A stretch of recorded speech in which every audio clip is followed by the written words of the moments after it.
Bom, então nós vamos falar então dos equisetos, né, que eu acabei de falar para vocês. Vejam que interessante, no estróbilo dele, onde estão os esporos, olhem como são os esporos. Esses esporos são esporos com elatérios.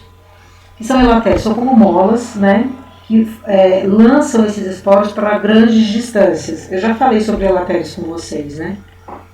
Então esse é um tipo de esporo, um tipo de estrutura evolutiva extremamente importante, porque faz com que os esporos não fiquem próximos da planta-mãe, mas que eles ocupem vários lugares e assim vão perpetuando a espécie.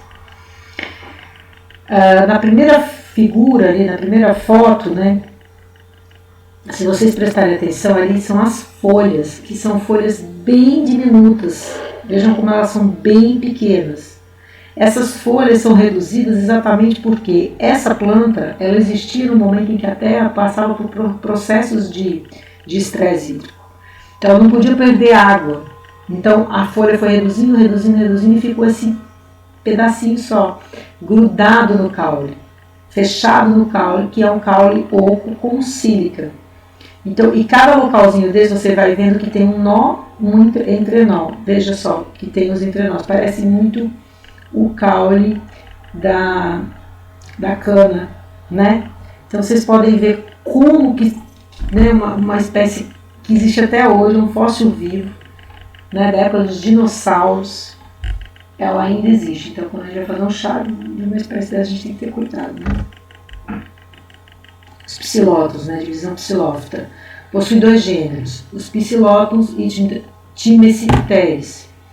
O psilóton é o único entre as plantas por não apresentar raízes nem folhas. Eles possuem esse cinángio, que parece um fruto, né, que os mais desavisados, mas que precisam de água para reprodução, né, mas os mais desavisados vão achar que é uma semente, que é um fruto, alguma coisa nesse sentido, né? E na verdade são os cinângios, onde estão guardadinhos os esporos, tá? Possuem uma divisão filicófita, ou porque hoje ela é chamada de divisão filicófita, mas era a divisão que antigamente era chamada de pteridófita, né? E são as filícias, né, as filicófitas, 11.000 espécies tropicais, e é onde eu tenho a maior diversidade depois das plantas com flores, são essas filicófitas, são as pteridófitas, são essas samambaias, tá? Hábitats, elas podem ser terrícolas, e aí o gênero adianto, elas podem ser, todos esses gêneros que vocês estão vendo, Asplendium, Blacknum, né, são as terrícolas, elas podem ser rupícolas, ficam próximas de rochas, tá? Rupícolas, é muito comum ver pteridófita saindo de dentro de rocha, fala, meu Deus, como é que ela tá aí, né? De onde que ela tira os nutrientes numa rocha, né? Epífitas e hemepífitas, lembrando que epífitas, elas acabam, muitas vezes elas ficam em troncos de árvores, né? Não causam nenhum dano ao tronco, e acabam dando, na verdade, elas acabam usando o tronco como uma forma de ficar mais alta e absorver luz, né? E também umidade, tá? E elas podem ser aquáticas, veja só, salvíneas, marsilé, que é o trevinho, né? O trevo de 4 folhas, são espécies aquáticas. A salvínia é um gênero, existem várias espécies, marsileia bastante importante. No meu doutorado eu encontrei marsileia aqui, que era um gênero que não acontecia aqui. Eu encontrei em várias lagoas intermitentes, que foi o meu trabalho de doutorado, inclusive que a gente vai publicar. E também eu tenho algumas, essas todas são ornamentais, o que mais tem são essa adianto, que é a ravenca, né? Muito delicada, eu já tentei ter algumas vezes aqui e ela é muito delicada, você precisa ter uma casa muito sombreada, bem arejada, né? Não muito quente, e borrifar água o tempo todo, né? Para você simular um micro-hábitat bem parecido com a Mata Atlântica, por exemplo. Né? Imagina você fazer isso aqui. Eu vi uma casa aqui que eles fizeram ela na parede, né? São várias samambaias, todas na parede assim. E eles colocaram irrigação mecânica, né? Então eles programam lá, aí irriga e aquelas diversas samambaias ficam o tempo todo sendo umidificadas ali. Uma parede que não bate sol na parte da tarde, só na parte da manhã, então aquele sol bem fraquinho, que é bom, né? Para a planta absorver luz e fazer a fotossíntese, e durante o outro período mais quente elas estão protegidas do sol e elas, né, lindas, bem lindas mesmo.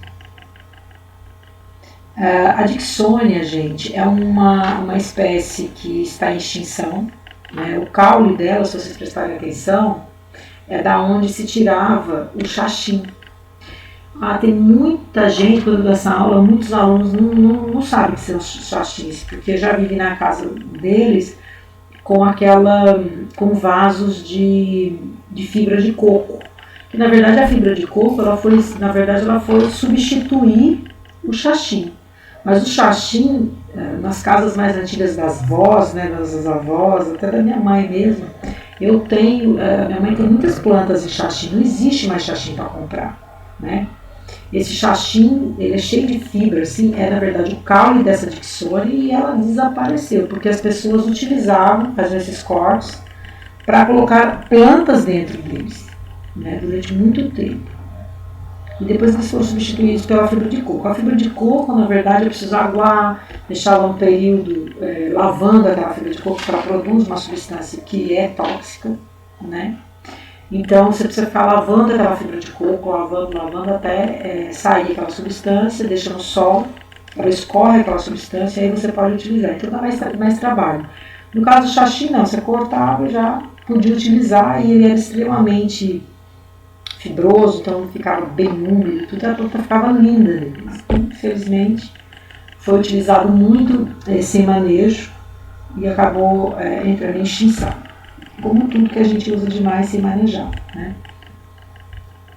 E aí mostrando o tronco, né, de uma Dicksonia, que é da onde tinha o xaxim, embora algumas filicófitas possam apresentar porte arbóreo, elas não exibem crescimento secundário, tá? A sustentação é garantida por raízes e por bases das folhas. Então, o que está dizendo aí é que muitas filicófitas, elas podem adquirir tamanhos grandes. A Dicksonia ela é muito grande. Ela parece ter um porte arbóreo, né? Que para uma samambaia, para uma pteridófita, é realmente muito grande. Porém, ela não tem crescimento secundário. Ou seja, ela não engrossa o caule. Ela cresce em altura, mas não tem o crescimento secundário. Esse crescimento é o crescimento primário, que cresce em altura. E depois não tem um crescimento secundário, que é na largura. Então elas não possuem o crescimento secundário, e sim o crescimento primário, que é nas células apicais, células lá de cima que se proliferam em mitose, para que ela possa crescer em tamanho. Utilização comercial, né? A azola ela é colocada, é uma pteridófita aquática, juntamente com a salvinha, também trabalhei com ela no meu doutorado, ela é colocada juntamente nos arrozais, né? Para incrementar ali o solo, fixar algumas bactérias nas suas raízes, incrementando o solo e dando uma produção grande nos arrozais. Lembrando que os arrozais também são plantas aquáticas, né? Lembrando que o arroz é uma macrófita, é uma planta aquática. Bom, a divisão filicófita, ela possui um método para o desenvolvimento de esporângios, né? Estrutura e um método para o desenvolvimento de esporângios. Dentro das pteridófitas, né, dessa divisão filicófita, eu tenho as espécies que são eusporangiadas e tenho as que são leptosporangiadas. E aí esses dois desenhos mostrando o que é uma eosporangiada, uma leptosporangiada. Ele está maior para vocês poderem ver melhor esse desenho, como é que forma a primeira eosporangiada e a segunda leptosporangiada. Você tem esses desenhos no Raven, tanto do Raven 2007 como o mais recente, 2018, né? 2017, 2018, não me lembro muito bem a data do mais recente. Mas ele mostra aí, primeiro, na eosporangiada, a proliferação de células, né? Elas vão ocorrendo, vai havendo essa proliferação de célula, forma esse tapete que eles falam, né? Com tetrásporos, né? Com vários esporos que ficam guardados, armazenados ali, e em volta deles, essas células que foram se proliferando por mitose, né? E formando ali, veja que é como se fosse uma embriologia, né? Ela vai formando aquelas células, né? E aquelas células mais internas, que é o tapete que a gente fala, elas vão se transformando, são elas que vão dar origem aos esporos tétrades, ou seja, divididos em 4. Tá bom? É que na figura vocês não estão conseguindo ver porque está bem pequena aqui. Mas se você ver no livro, você vai conseguir visualizar. Essas são as eosporangiadas. Uma única fila de célula faz essa proteção aos esporos. As leptosporangiadas, por sua vez, esse tapete interno, que a gente chama de tapete, esse tapete interno, ele tem apenas uma única fila de célula, veja lá, enquanto que a outra você tem duas, né? Essa daqui você tem uma fila única de células, assim, né? Protegendo aqueles esporos também tétrades, que também foram produzidos pelo tapete, que é essa parte vermelha. Então, essa que é a diferença em eosporangiada e leptosporangiada. É a maneira como é formado, né, esses esporos, tá? Esporos tétrados, tanto na eosporangiada como na leptosporangiada, porém, como eles estão armazenados, né? Como eles ficam armazenados ali dentro do esporângio.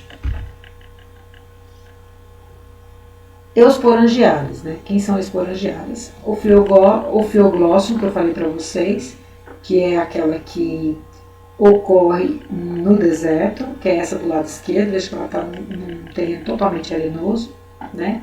E a Maratialis, né? Tanto Ophioglossalis e as Maratialis, né? São essas duas ordens. A ordem Ophioglossalis, ela possui 3 gêneros, Botrychium e Ophioglossum, tá? Na verdade, ela possui 2 gêneros, né? Botrychium e Ophioglossum. Coloquei 3 gêneros, são 2. As Maratialis, veja lá, Maratiáceas, veja que linda elas são. E olha a cor que são os soros, né? E, então, as que são eosporangiadas são as mais primitivas, tá? Dentro das filicófitas. E as que são leptosporangiadas são as mais derivadas. Então, a ordem Filicalis, que são as samambaias, né? Dentre elas, nós temos conhecidas, né, catalogadas, aproximadamente 10.500 espécies. No que elas diferem da Ophioglossales e das Maratialis? Por serem leptosporangiadas, e das samambaias aquáticas por serem homosporadas. Então, as samambaias aquáticas, tanto aquela zolo, né, que eu mostrei para vocês, como aqui as salvíneas, são 2 gêneros de samambaias aquáticas que são homosporadas, tá? Então, o embrião produz raiz verdadeira, tá? Que também difere uma da outra, porém, esta possui uma vida curta, que são chamadas de raízes adventícias. São raízes que surgem e logo depois, no embrião, ele produz essa raiz e logo depois essas raízes desaparecem. Então, são raízes de vida curta. E as folhas, elas são megáfilos e representam a maior parte do esporófito. Essas megáfilos, folhas grandes, e são comumente compostas. compostas, tá? As leptosporangiales, né, que são as filicófitas leptosporangiales, elas formam essa venação succinada, que são esses báculos, que eu falei lá para vocês lá atrás, né, no começo da aula, que são folhas jovens, que ficam enroladas por proteção. Elas são extremamente delicadas, né, nas suas extremidades das folhas embrionárias, e elas ficam ali durante o desenvolvimento, e aí esse báculo vai se desenrolando até formar uma folha normal. É para perder menos água e não ser atacado por herbívoros, né, ou por qualquer outra praga. As filicófitas leptosporangiadas, elas possuem esporângios, soros, né? Dentro dos esporângios estão os soros. E elas possuem também uma estrutura chamada indúzio. Esse indúzio, eles são apêndices especializados das folhas, ficam bem próximos das folhas, para recobrir o soro. Na verdade, é uma proteção do soro. Então, você já vê que as leptosporangiadas, elas são muito mais derivadas, né? Então, a forma do indúzio, em que posição ele está, se está presente ou se está ausente, são características que são utilizadas na taxonomia para saber que tipo de filicófita é. Eu tenho, né, esporângios reunidos em soros, então eu tenho ali os esporângios de um lado sem o indúzio, veja como eles são, e com o indúzio. Com o indúzio ele fica mais protegido, ele fica com uma camada maior, ele fica mais forte do que o sem indúzio. O sem indúzio é como se fosse o soro limpo, os soros ali limpos, os esporos limpos, né?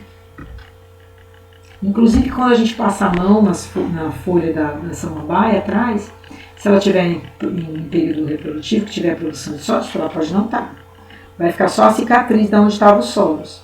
Mas se não, do contrário, ficam os soros lá. Aí você pode passar a mão, fazer assim, você está ajudando a dispersar. Tá bom? Outra monilófita importante, polipodiopsida, né, que é esse caso dessas azolas. Vejam, eu tenho dois gêneros, gente, de tamanhos completamente diferentes dentro do mesmo grupo. São polipodiopsida, né, sempre fala devagar. Então eu tenho uma extremamente pequena e uma extremamente grande, é o tamanho do homem perto dela, né? Uma pteridófita daquela lá de trás, que é uma Dicksônia, né? Uma é aquática e a outra terrestre. Uma é extremamente pequena, outra é grande, alta. Elas são, as polipodiopsidas são aquáticas, né? Podem ser aquáticas, epífitas e podem ser rupícolas. Todas elas aí, todas aquelas aquáticas que eu falei para vocês, elas fazem parte, elas são monilófitas do grupo das polipodiopsidas. Tá? Olha aí. O soro e o indúzio, que é essa camada que recobre os soros, né? Tudo isso é o esporângio, onde está guardado lá. E são leptosporangiales, né? E aí mostrando um corte, né? Para a gente ver como elas são. Olha lá. O ânulo é essa camada de célula que recobre esses esporos lá dentro do esporângio maduro, tá? Isso daí é um esporângio maduro pedicelado, que tem um pé, uma haste. Os esporos tetrásporos estão lá dentro e essa camada em volta dela, no caso das leptosporangiadas, é uma camada única chamada de ânulo, tá?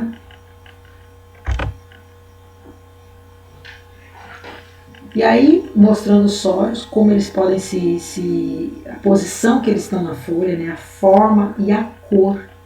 Né, a gente está vendo uma cor aí marrom, mas olha os locais onde eles estão. Podem estar na beirada da folha, podem estar na folha inteira, podem ser bolinhas, podem ser esses riscos todos. São soros, são esporos, né? E aí mostrando como é a liberação dos esporos numa leptosporangiadas, né? Então, no ânulo, que é aquela camada de célula em volta que eu falei para vocês, ele tem como se fosse um estômago, mas é um estômio, que é uma abertura, porque qualquer estômio é sempre uma abertura. Estômato é uma abertura que tem na folha para troca gasosa. O estômio uma abertura que tem nessas células aí, que recobrem esses esporos, ele se abre no momento ideal e esses esporos são liberados. Olha como ele se abre, parece uma chave inglesa, né? Ele se abre, ela se abre totalmente e esses esporos são liberados. Olha só, aí eu tenho uma leptosporangiada, né, adianto, que é o gênero, conhecido popularmente como avenca, que eu falei lá atrás para vocês. Ela possui propriedades medicinais, né, expectorante suave, diurética, diaforética, emoliente, astringente, tônico, anti-inflamatório, anticaspa, né, sedativa, evita a queda capilar. Bom, gente, então aqui a gente termina esse assunto das pteridófitas, lembrando que foram muitas as novidades adaptativas, que dentre as pteridófitas, assim como dentro das briófitas, assim como dentro das algas, eu tenho grupos que são mais derivados e grupos que são mais primitivos dentro do próprio grupo, né? E espero que vocês tenham entendido. Eu vou gravar mais também agora uma aula sobre as diferenças pteridófita, briófita, que é para vocês organizarem esse raciocínio de vocês e também as aulas práticas. Tá certo? Que aí com as aulas práticas acho que vocês vão conseguir visualizar muito melhor, até porque eu vou passar uma atividade para vocês, tá certo? Uma boa noite a todos, um bom estudo, espero que vocês tenham aprendido bastante sobre pteridófitas. Até mais.